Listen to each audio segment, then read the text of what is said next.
आज के वीडियो में आप सबका स्वागत है। आज हम लोग पढ़ेंगे प्रहेलिका। प्रहेलिका यानी पहेली, जिसे हम लोग बोलचाल की भाषा में बुझावल भी कहते हैं।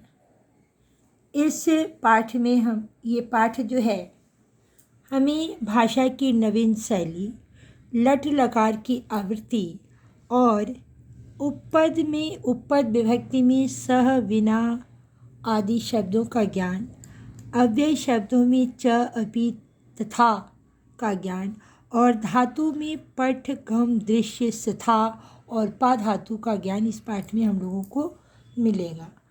तो चलिए हम लोग शुरू करते हैं अपना पाठ। सबसे पहले ये पहेली है, तो इस पहेली का कुछ ना कुछ एक अर्थ निकलेगा, तो उसे हम लोग समझ लेते हैं। पठितो नास्म्यहं किंचित तथापि साक्षरो अस्म्यहं, पादय विना न च गच्छामि, कथयामि विना मुखम। इसका अर्थ होता है कि मैं किंचित कुछ भी पढ़ा लिखा नहीं हूँ, मैं कुछ भी पढ़ा लिखा नहीं हूँ। तथापि साक्षरो अस्म्यहं, फिर भी मैं साक्षर हूँ। पादय बिना च गच्छामि, और पैर के बिना जाता हूँ। कथयामि बिना मुखम, मुँह के बिना कहता हूँ।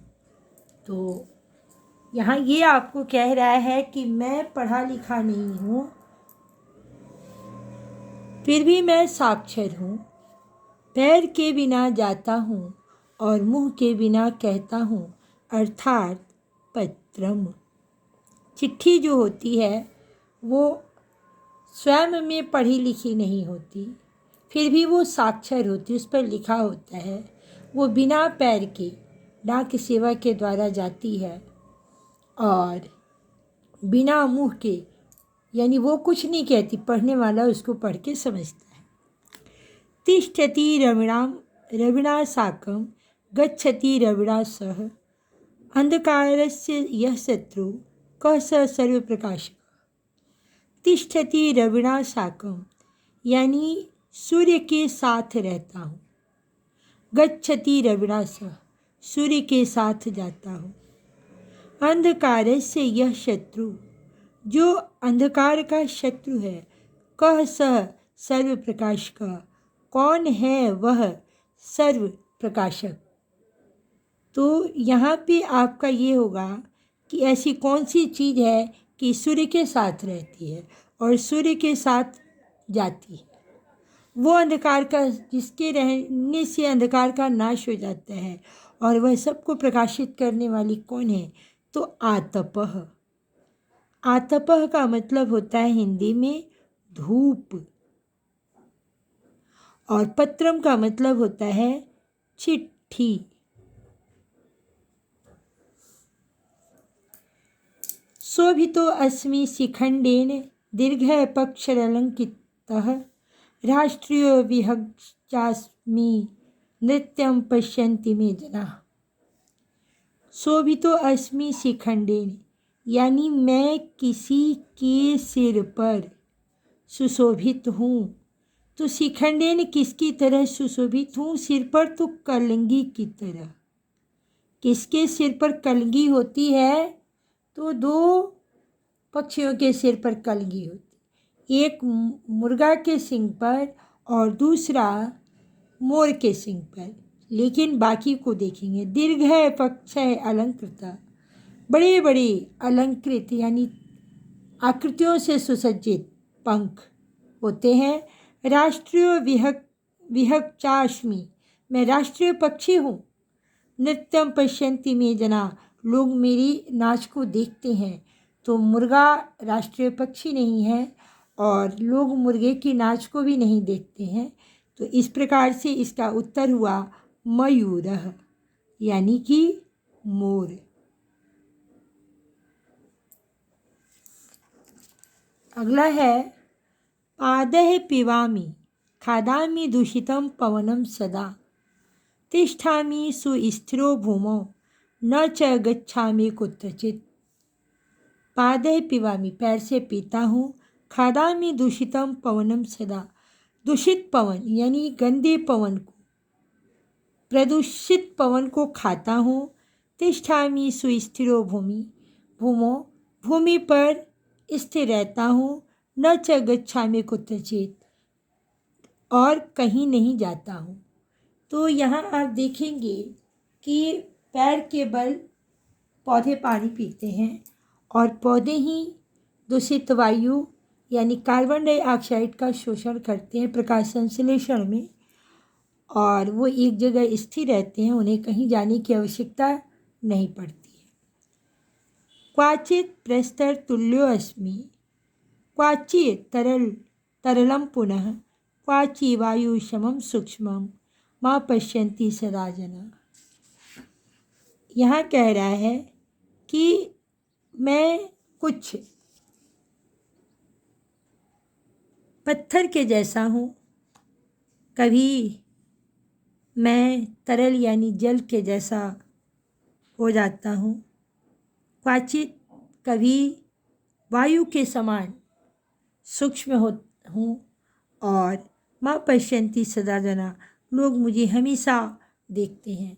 तो इसका मतलब ये हुआ कि जल के 3 रूप होते हैं। जल के 3 रूप होते हैं।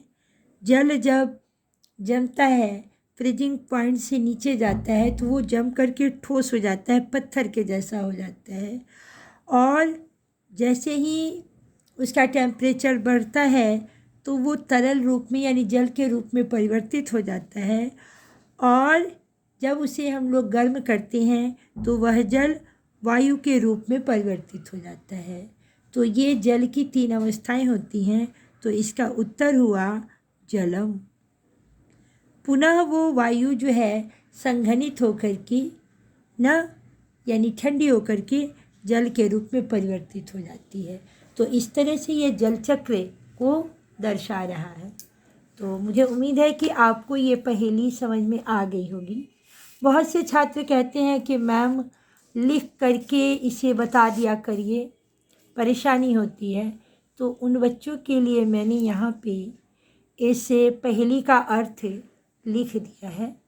जिन्हें दिक्कत होगी वे यहाँ से इसे देख सकते हैं। और अब हम चलते हैं इस पाठ के अभ्यास की ओर। छात्रों से मेरा अनुरोध है कि पाठ के कठिन शब्दार्थों को आप अवश्य याद करेंगे, इससे आपके लिए भाषा आसान हो जाएगी। अभ्यास में हमारा सबसे पहला प्रश्न है, निर्देशानुसार रिक्त स्थानानि पूरयेत्। निर्देश के अनुसार रिक्त स्थानों की पूर्ति करनी है। तो क है अहम साक्षरः।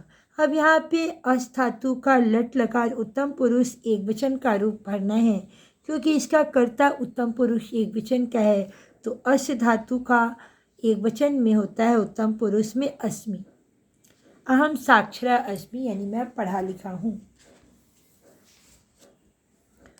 पादय विना च, गम धातु का लृट लकार उत्तम पुरुष एक वचन में आपको भरना है। तो पादय विना च, लट लकार उत्तम पुरुष एक वचन, तो यहाँ पे होगा गमिष्यामि। नित्यम नृत्यम में जनाः। अब यहाँ दृश्य धातु का लट लकार उत्तम पुरुष बहुवचन में भरना है। तो दृश्य धातु का पश्य रूप चलता है, तो यहाँ पे होगा नृत्यम पश्यन्ति में जना, ना मेरी नाच को लोग देखते हैं। पाद है, अब पीव धातु का उत्तम पुरुष एक वचन में पिवामी। पाद है पिवामी यानी पैरों से पीता हूँ। भूमौ, अब सथा धातु का लट लकार उत्तम पुरुष एक वचन में, तो तिष्ठ रूप चलता है। तिष्ठ रूप जिसका ठहरने या फिर रहने के अर्थ में प्रयोग होता है तिष्ठ रूप का। तो यहाँ पे भूमौ तिष्ठामि यानी भूमि पर रहता हूँ। क्वेश्चन नंबर 2 में हम लोगों को आपस में मेल करना है। परस्परम मेलनम कुरुत। तो पादः विना, पैर के बिना कौन जाता है, तो गच्छामि। मुखं विना कथयामि शोभितो अस्मि शिखण्डेन दीर्घपक्षे अलङ्कृतः दूषितं पवनं सुस्थिरो भूमौ तिष्ठामि। क्वेश्चन नंबर 3 में लंग लकार में परिवर्तित कीजिए।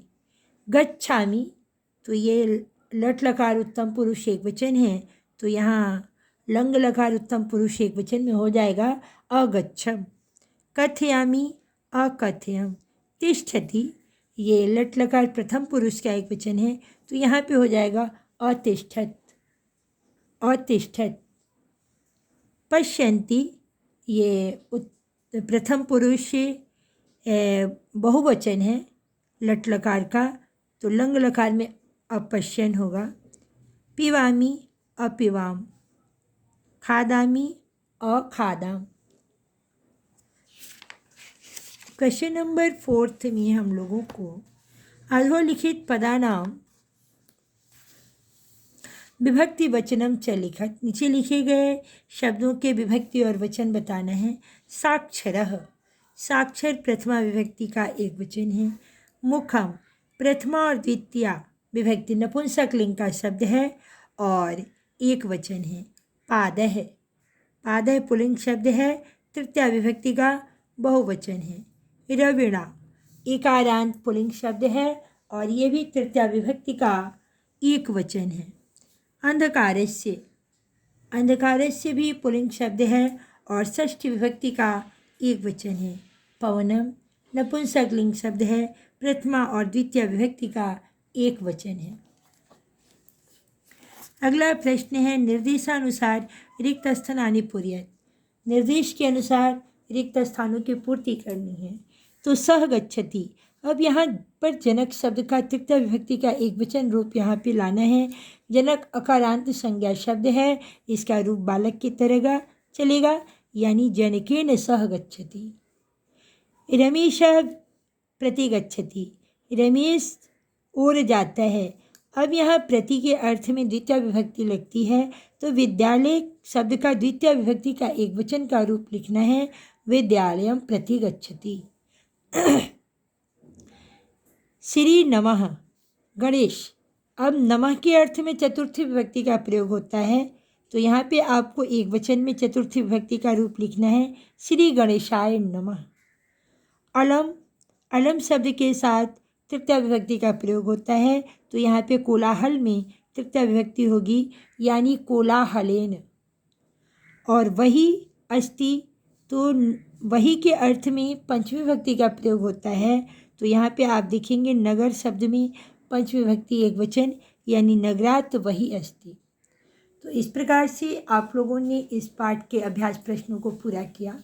मुझे उम्मीद है कि आपको ये पाठ समझ में आ गया होगा। अगर आपको मेरा प्रयास पसंद आए तो आप वीडियो को लाइक कीजिएगा, चैनल को सब्सक्राइब कीजिएगा, इसे ज़्यादा से ज़्यादा लोगों में शेयर करिएगा ताकि अधिक से अधिक लोग इसका फ़ायदा उठा सकें। मेरा ये प्रयास आपको कैसा लगा आप कमेंट के द्वारा अवश्य बताइएगा। धन्यवाद।